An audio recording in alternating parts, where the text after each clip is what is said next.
Turn it up, swashbucklers. You're listening to Under the Crossbones. My name is Phil Johnson. I'm your host for the show. Thank you for tuning in once again. I am coming to you today from Laughlin, Nevada. I'm performing at the Edgewater Casino this weekend, and I right along the beautiful Colorado River. My hotel room looks out over the Colorado River, where there are people jet skiing, and they're out on boats and all that kind of stuff. And I am staying inside in my hotel room, and I have turned off the air conditioner just long enough to record this for you because it is 100 and hell degrees outside, middle of the desert. When I arrived in town, I gave my mom a call, as I will do when I arrive someplace far away, and I said, I'm here, and she said, is it warm there? And I said, I'm in the middle of the desert. Yes.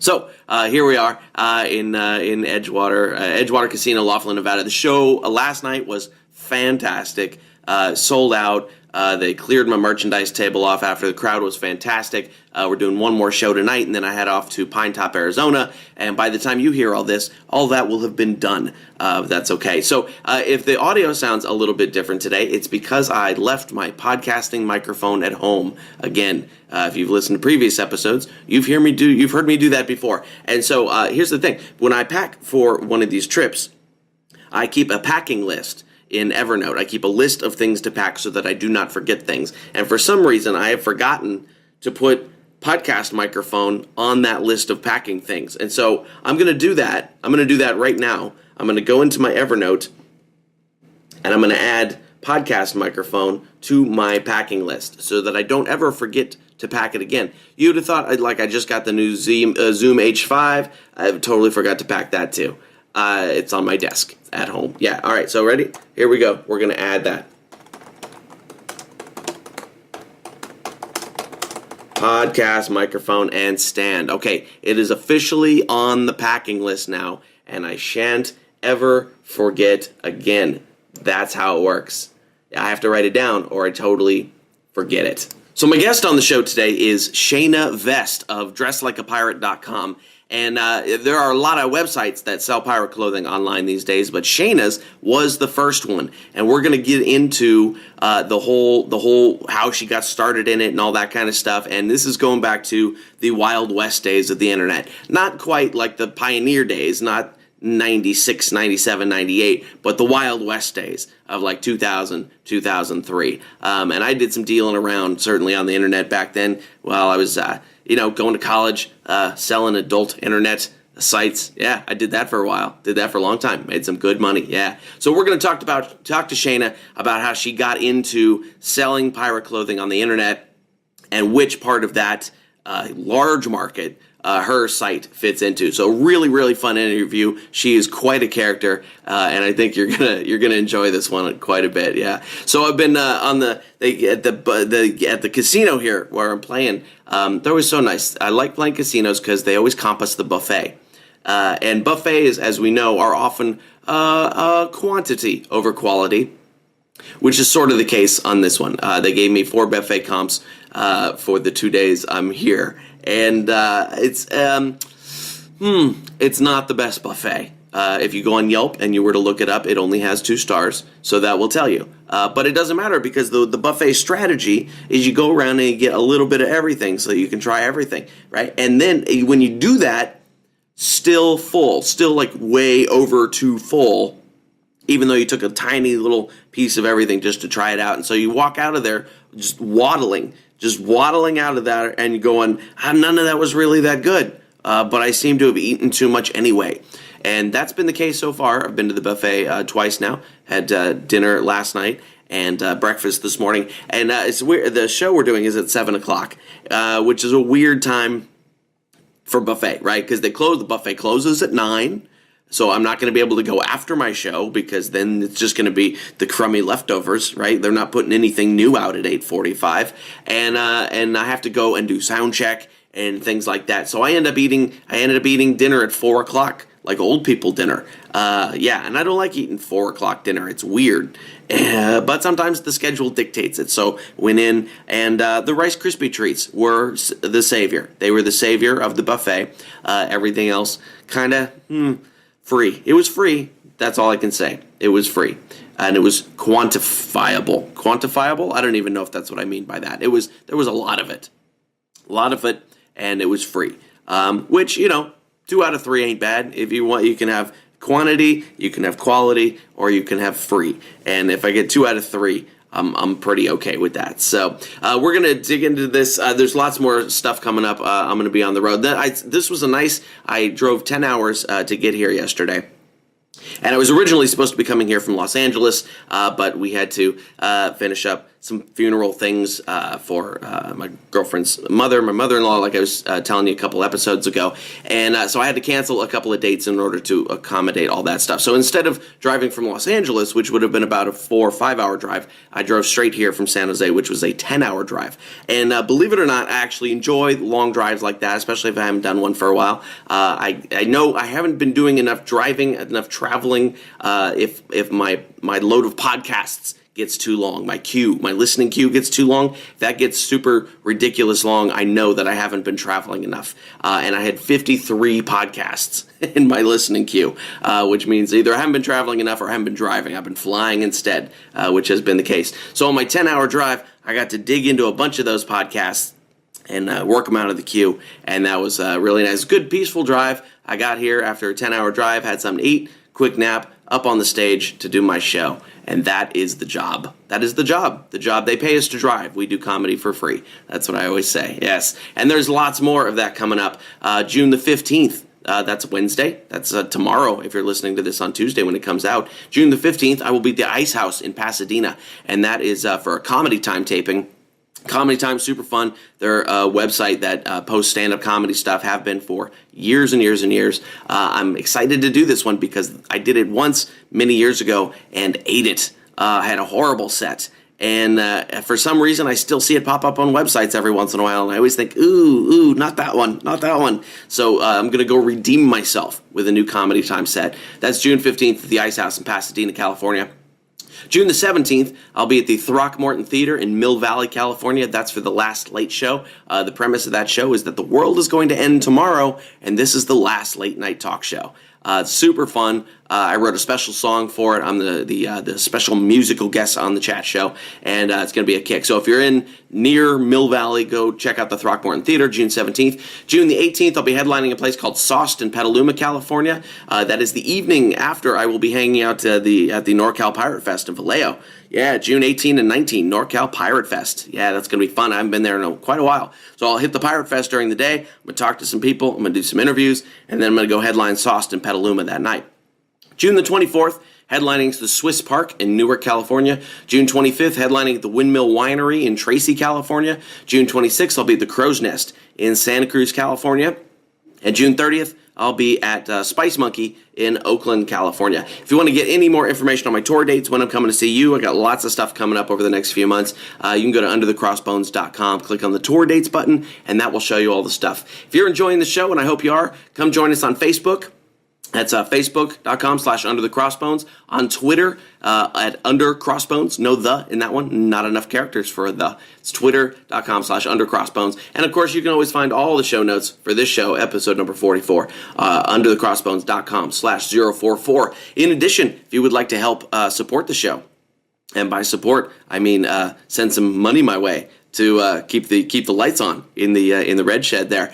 Really easy to do. Go to underthecrossbones.com/support. There's a little PayPal box there. You can drop a donation into that box. $1, $2, $10, $1,000. I will be your best friend for 2 months if you drop $1,000 in the box. There's an Amazon banner there if you don't have any money for me, but you got money to buy yourself something. Whatever.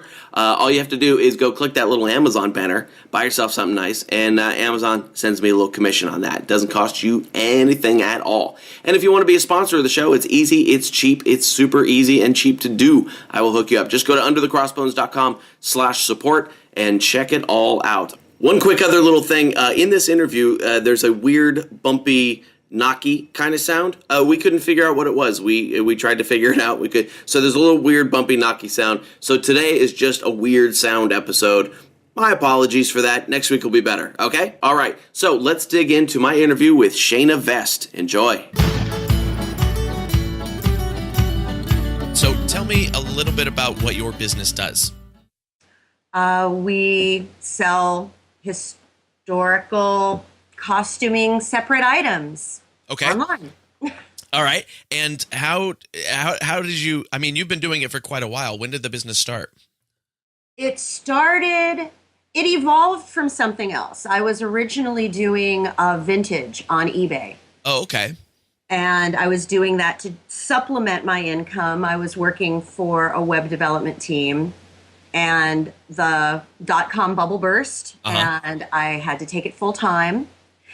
And doing vintage on eBay is a lot of work because they're all one-of-a-kind items. You have to photograph that one item and describe that one item and measure that one item. It was a lot of work, so I was hoping to find something that I could take one picture of and just keep selling over and over again. Always when I would go to these estate sales and look for vintage items, I always looked for items that could cross over to someone in the SCA or someone going to a Renaissance fair, because I was a washerwoman in the 70s Okay. at Southern California Pleasure Fair. So I knew that the subculture existed. Right. And so I found a factory that was making 80s rocker shirts, and we worked something out together to make them look piratey, and I ordered 75 shirts and they sold out in 2 weeks, and I figured I was onto something. That's crazy, because I mean, what year was this when you were doing that? Oh gosh, let me think. Well, the name of the eBay business was Hal's since 2001. Okay. Open the pod bay doors, please, Hal. Nice. I like it.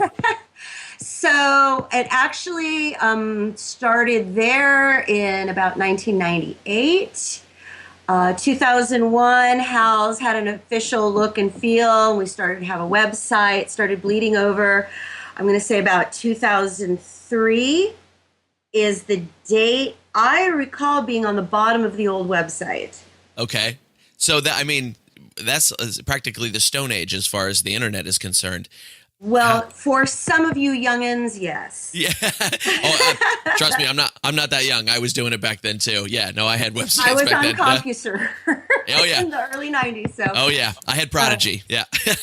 But yes, I mean, I would have to say in the sort of thing that I was doing, I was probably close to the first. Yeah. Almost everybody else started out as, a Ren Faire vendor, and then figured out how to get online, and I started online because I had the internet background, and kind of went the other way. You're right. Once in a while I show up physically somewhere, but for the most part, just on the web. There's no need to show up physically anymore. We're all going to have... Certainly not with stuff to sell if you can just let people know about it before they go to the event so they can get something and, walk through the gates wearing what they want to wear. That's right. That's right. And soon we're all going to have VR goggles anyway, and real life won't exist anymore.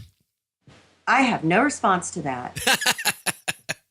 So how did you get into the pirate scene then? You said, or the Ren Faire / pirate scene. You said you've been doing that since the 70s. Well, I wouldn't say doing it since the 70s. Okay. I had done it in the late 70s. I grew up in Southern California, in Los Angeles, in the San Fernando Valley. First generation Valley girl. Oh my God, totally. Got me. I'm serious. Few shots of rum and it starts to creep in. I'm sure, yeah. So we were all, working. All of us drama geeks would go and work Southern California Pleasure Fair. And I started as a peasant. And you would do, street theater, improv, and then became a washerwoman. And at the time, the washerwomen were kind of a feature because we were filthy but Elizabethan. Okay. So, we could say just the dirtiest, filthiest stuff, but it was all in character and with the language. Oh, I see. Only the grown-ups got it. It's not that world anymore. Now everything has to be, family friendly. Sure. Yep. But that's where I was at that point in time until I heard my first Ramones song. And immediately made a left turn into purple hair and mohawks and punk rock, and fell backwards into being a nightclub DJ. And I DJ'd all over the San Fernando Valley for about 8 years, playing all punk and new wave music for people to dance to. Uh-huh. And went to college and thought I was going to go into radio. Okay. And many, many, many incarnations of me later, again, just found this connection. I went to a wedding for some friends at my office, and she was in the SCA. She's a belly dancer. Uh-huh. He's a heavy fighter, does the boffer and the broadsword and all that. Okay. And they had everybody come with all the women dressed as fairies and the men dressed as pirates. And I bought my first outfit, my first set of fairy wings, and just everything at that time just kind of all melted together into gelling this idea. And so I came back around into it, but was so busy building the website, I didn't actually have time to go to an event until probably 3 or 4 years later. I didn't come out from behind the computer. Interesting. Yeah, they can be definitely a time-consuming business. It's not the get-rich-quick that everybody thinks it is. No, it's definitely a roll up your sleeves, put your shoulder to it, and if you didn't know every little nook and cranny of codes and browsers and all that icky stuff, then you know, get ready to get your hands dirty. Yeah, and certainly when you were starting, I mean, it was I was building websites back then too, and you were just writing hard code and not there was no WordPress and all the drag and drop and that kind of stuff that we have now. It's so much easier now. Oh, yeah, it is absolutely so much easier now. I mean, I remember learning how to handwrite HTML 1.5. Yep. I was there. So you got We're probably losing all the people glossing over with all this techie talk, though. No, not at all. We got smart listeners on this show. They know what we're talking about. So you've got the theater background, and were you acting in your theater background? School Stuff. Yeah. Okay. Yeah, Shakespeare festivals and school plays, things like that. But when it went towards college, then I was concentrating more on voice. Oh, okay, right. Okay, so we've got the acting, we've got the punk rock DJing, we've got the radio stuff. Did you ever actually work in radio, or did that just totally fall by the wayside? Well, you can't be Shayna in Southern California when there's a radio station called KLOS that has Shauna. Ah, okay. And most people, again, who, if you're not prepared to find out what the real down and dirty of something is. And the real down and dirty is, especially if you grow up in a very large city, which is a big radio market, is that you may never end up back in your city.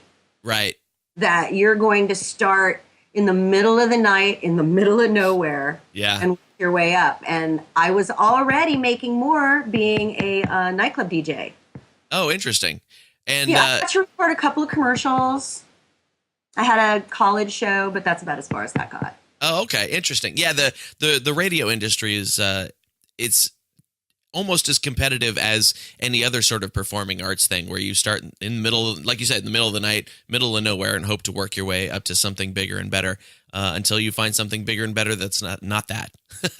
Right. And you have to really be kind of that used car salesman personality, because you have to be absolutely shameless and get yourself out there. Right.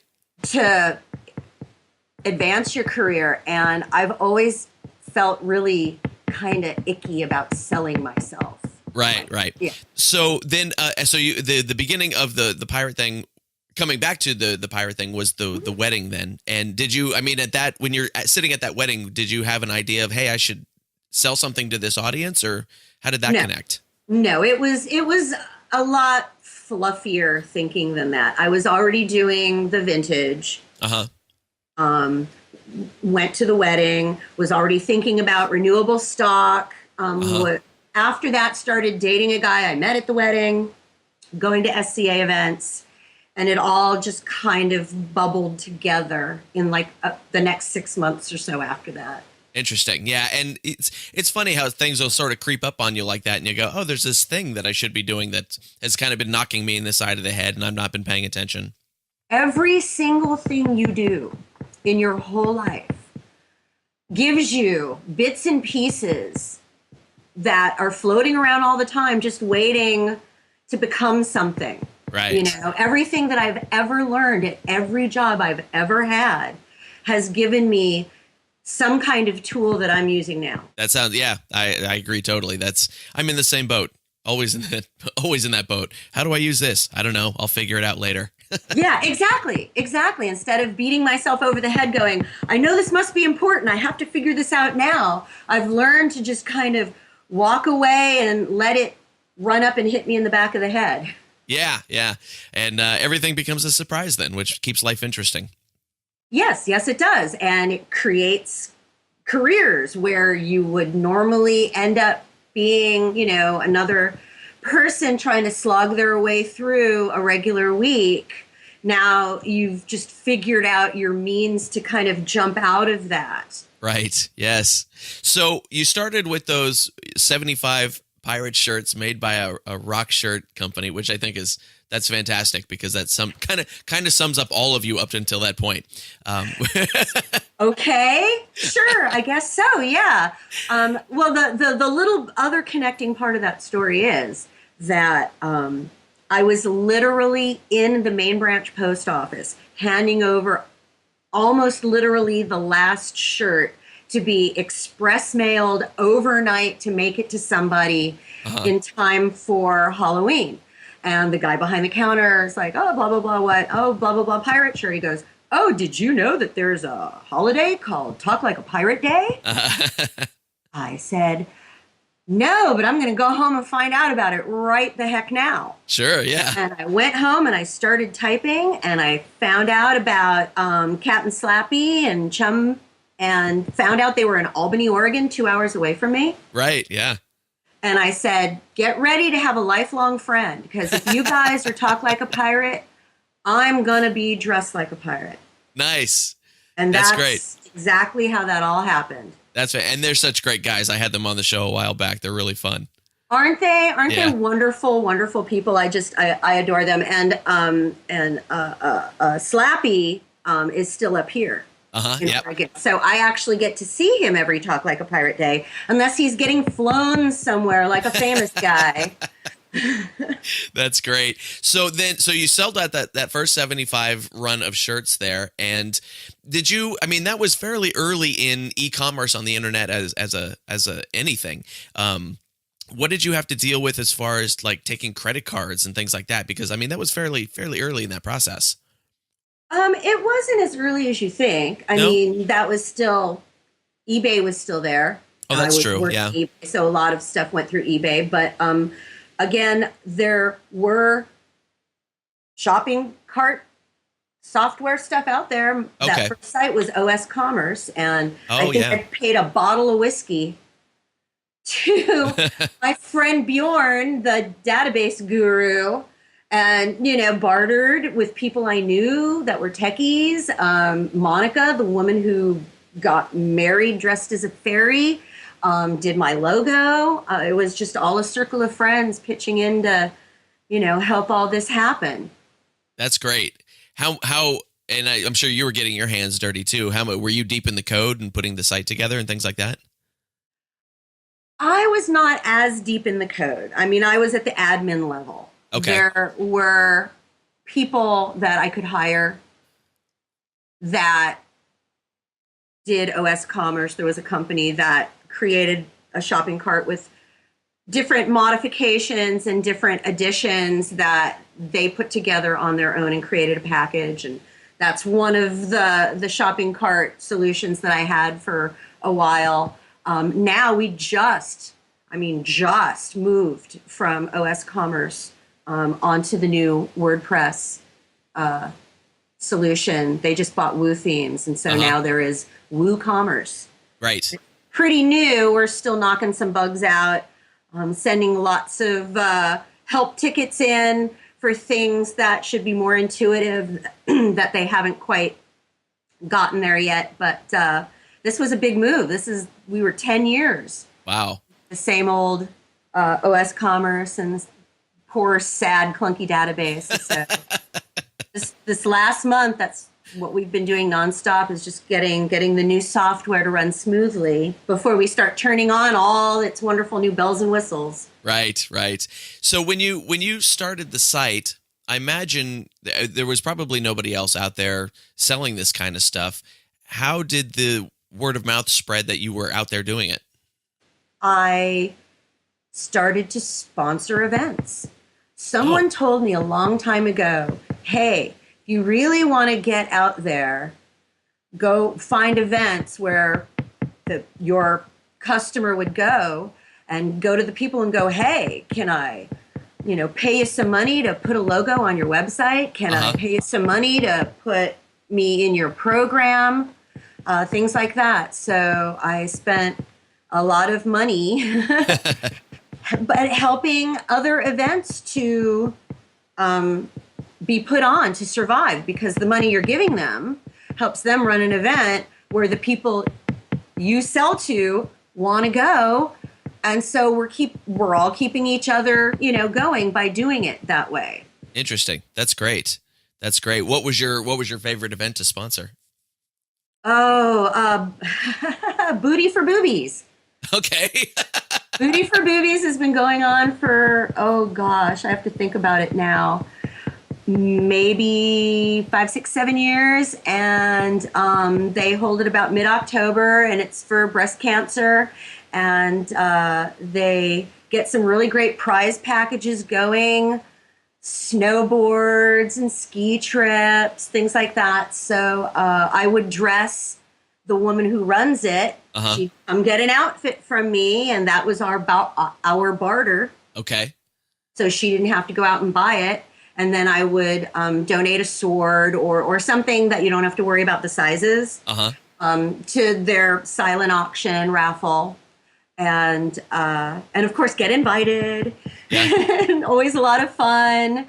But that's probably my favorite one. And again, it's local. Nice. I've never heard of that one. I'll have to check it out because there's so many great charity events for boobs out there. Funny how no matter what your parts are, everybody seems to like them. Right. Yes. Yeah. Yeah, I'll definitely have to check that out. I've done plenty of breast cancer benefit comedy things myself, so it's always a good one. Interesting. So what kind of stuff do you carry on the site? Are you focusing on? I know you're focusing on replenishable stock. So is it sort of factory made stuff, and you've gotten away from the vintage thing, or do you carry a mix of both? No, I've pretty much gotten away from the vintage thing. I still have a small pile of items stacked away in my attic from, I don't know, maybe 15 years ago. That just never got photographed and never got put up for sale because, when this took off, I had no idea that, let's see, we went live. I have to think about this. We went live with the website, and it was maybe weeks later that this movie comes out called Pirates of the Caribbean. Yes. And that wave just picked me up and took me. And nice. So everything else just got dropped and collected dust after that. That's great. It's funny how that first Pirates movie was such a touchstone for so many small businesses and things like that. And the couple of guys that I've talked to who have been involved with those movies, I've told them that. I'm like, you guys have no idea how many people sort of changed their entire lives after that movie came out, because this opened up a whole new market for stuff.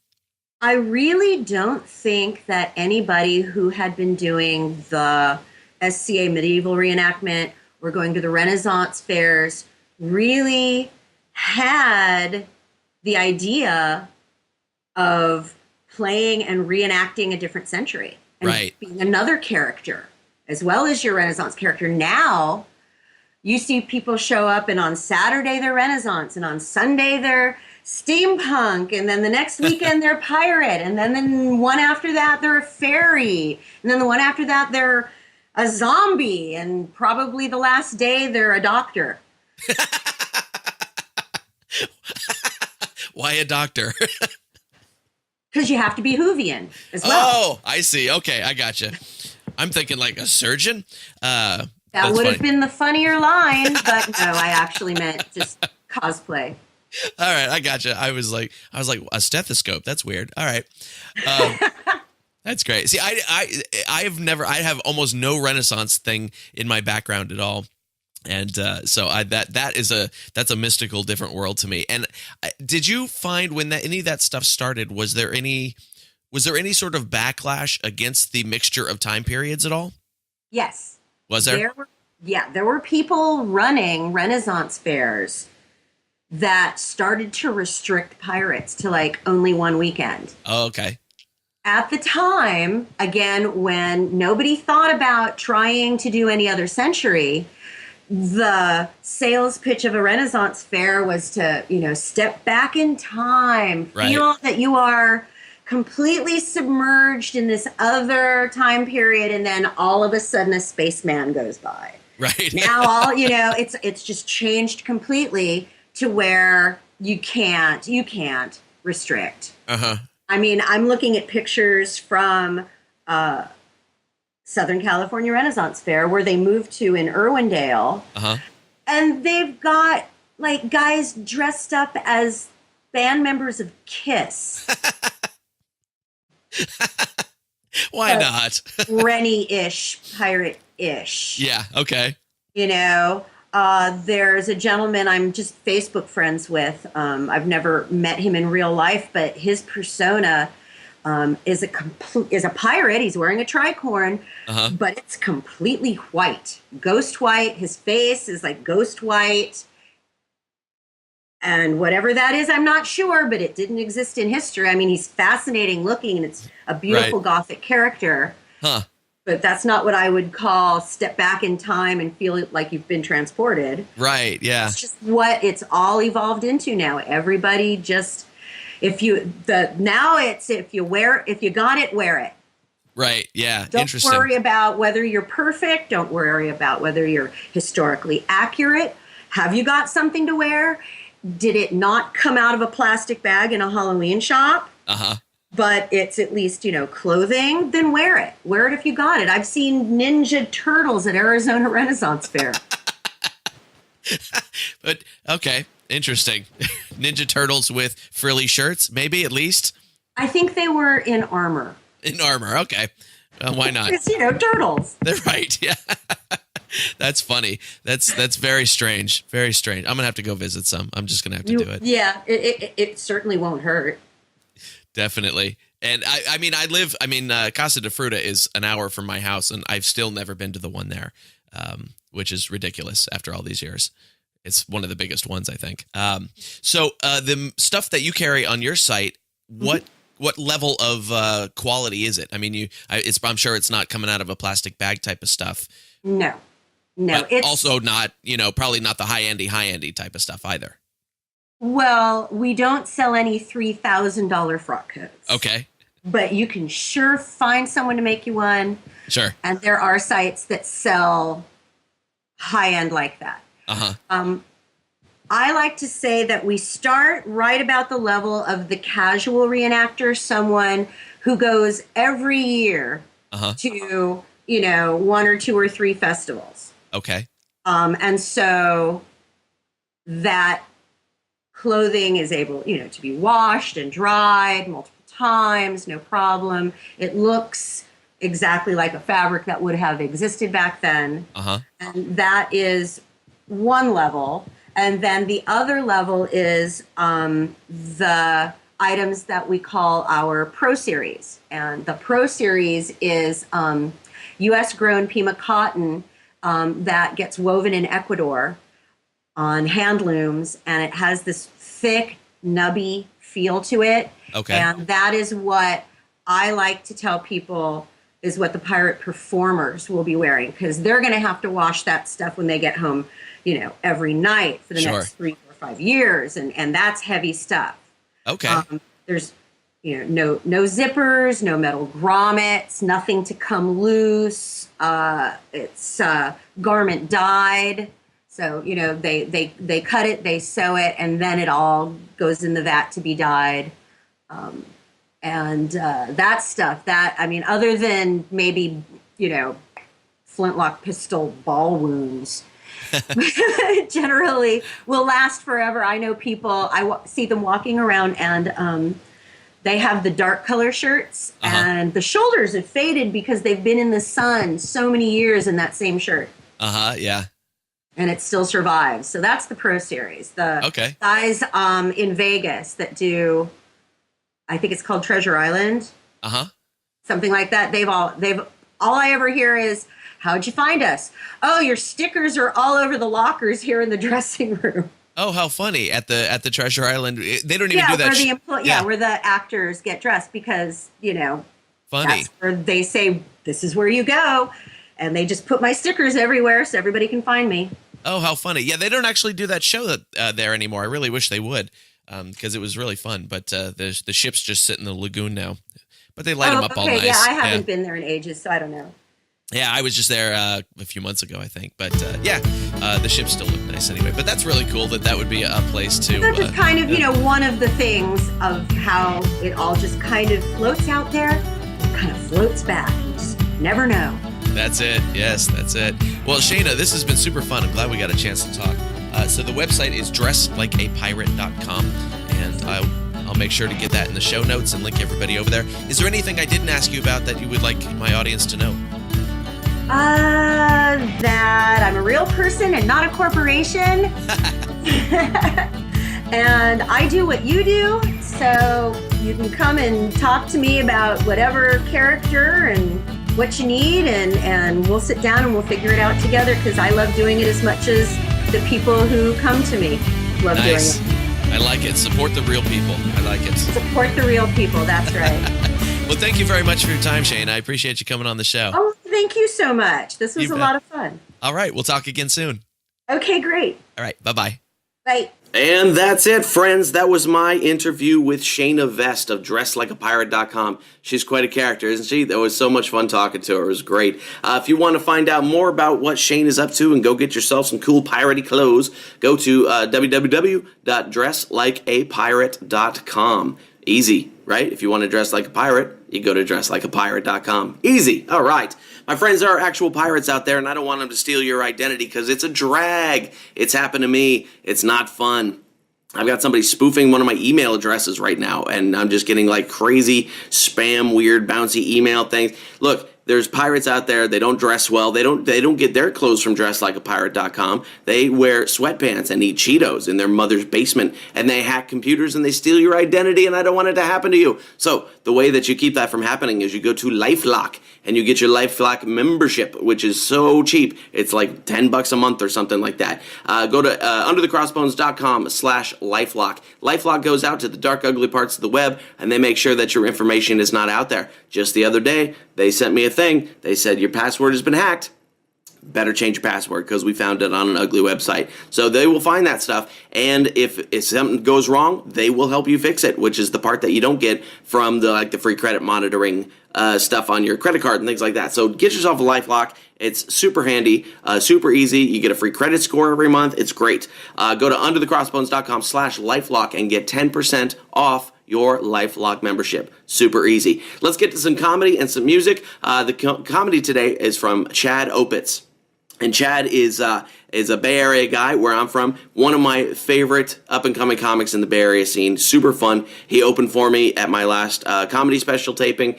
Great guy. You're going to dig this. And then we've got some music from a cool band called Time Sawyer. Not Tom Sawyer. Time Sawyer. And it's a great song called Appalachian Bound. You're going to dig it. So let's hear some comedy from Chad Opitz and music from Time Sawyer. There's all sorts of crazy advertising slogans that are just full of and I have an absolute favorite one, which was on a bottle of Coors Light that I saw, which is a remarkably ordinary beverage, nothing too nutty, and which made the statement on the bottle all the crazier because it said, experience the legendary taste of Coors Light. What the hell are these legends, guys?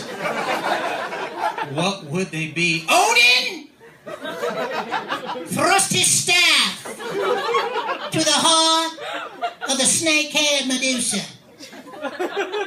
and then shoved a cold, crisp Coors Light. The Mighty Thor swung his hammer and parted the seas with Poseidon himself.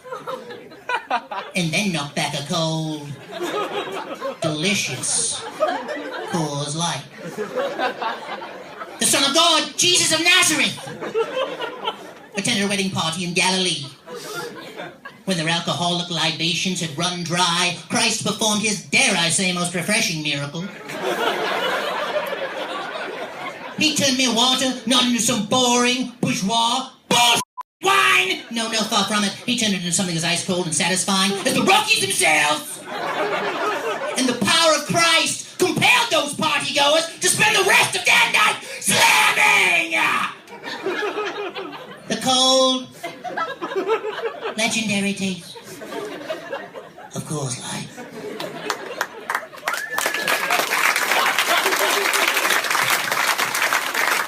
They paid me to do that, guys.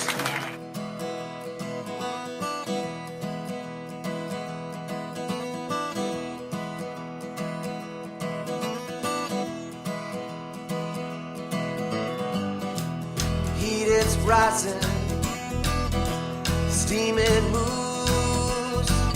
Now I'm gonna run this lightning. Now I'm gonna bring it to you. I'm on this highway, about to put the hammer down.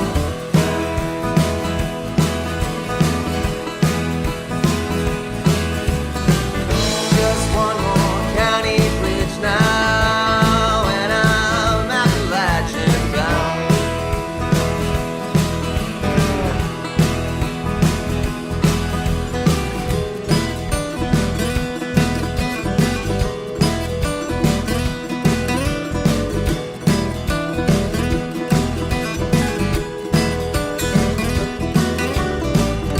The sun is setting, here comes that old night.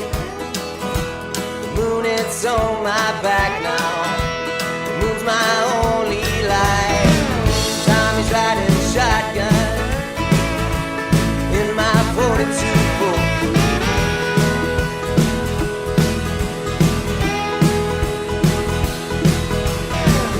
Over 100 gallons of that good old Mountain Dew.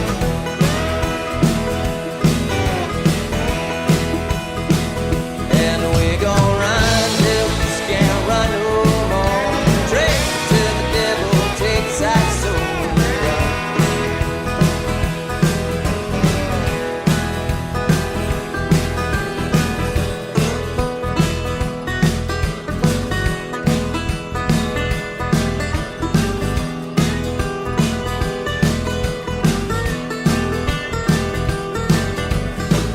Bullets banging off of both back doors.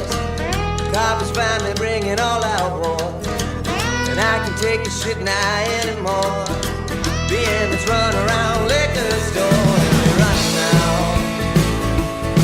Run as fast as you can from that old lawman. Said we run now.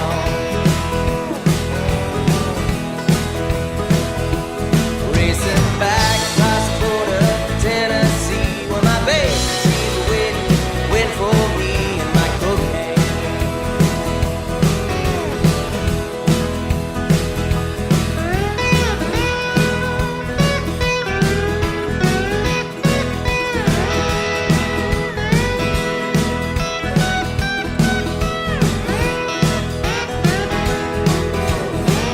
Wheels are turning now, the sun's come up.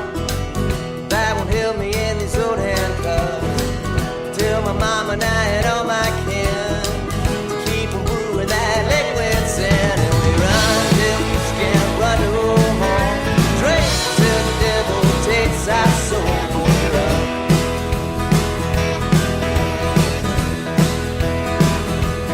And we run till we just can't run no more. Drink till the devil takes our soul.